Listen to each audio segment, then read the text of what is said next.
საქართველოს ზეიმობს არა მხოლოდ დამოუკიდებლობისა და სახელმწიფოების დღეს, არამედ ქართული სახელმწიფოს განმამტკიცებლის და აღმაშენებლის დავით მეოთხე ბაგრატიონის სიმბოლურ შემობრძანებას ქალაქში.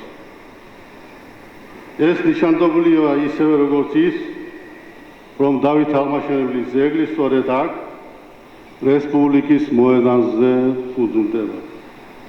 ამით ხატოვნად ძლიანდება საქართველოს სახელმწიფოებრივი განვითარების ისტორიული ხაზი, დიდი დავით აღმაშენებელი, საქართველოს პირველი რესპუბლიკის ნეობრივი და სულიერი წინასწარმეტყველი დიდი ილია ჭავჭავაძე ამ დიადი ისტორიული ხაზის უწყვეტობას განასახიერებენ.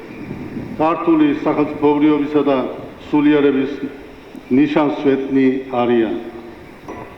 და მე მინდა ერთი შედარება მოვიტანო.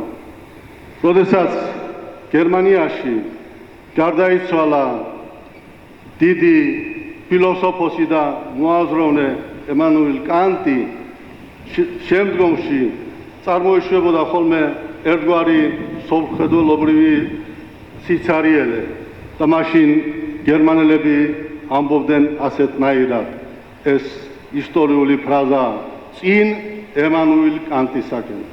თუ ნება მომეცემა პერეფრაზირებისა, მე ასე ვიტყოდი დღეს საქართველოს გასაგონად წინ დავით აღმაშენებლისაგან, როგორც დიდი მხედართმთავრისაგან, დიდი მეფის და დიდი მოაზროვნისაგან.